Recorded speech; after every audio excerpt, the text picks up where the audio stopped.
Credo anche da ex amministratore pubblico di un comune che vada tenuta in considerazione naturalmente quella che è l'istanza pervenuta dalla comunità, in questo caso di Pagnacco, e quindi vadano ascoltati i cittadini, il comitato e coloro che hanno espresso diniego alla realizzazione di un impianto di tal genere.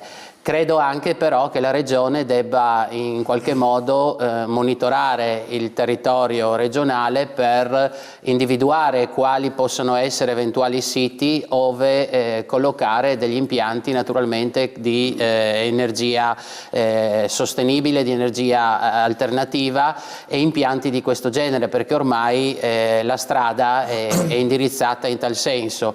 Quindi sicuramente bisogna contemperare le esigenze di quelle che sono giustamente le lamentele, le criticità espresse da una comunità con quelle che sono però le esigenze anche di andare avanti su questa strada. Una cosa da dire, io la dico sempre, che allora, noi abbiamo bisogno della transizione energetica non perché qualcuno ce lo impone come ogni tanto si sente dire, ma perché per tutta una serie di motivi, perché siamo realtà energivore, cioè che consumano molta energia e l'energia costa. L'energia è un bene comune oggi perché senza energia non facciamo nulla, però ci costa particolarmente cara.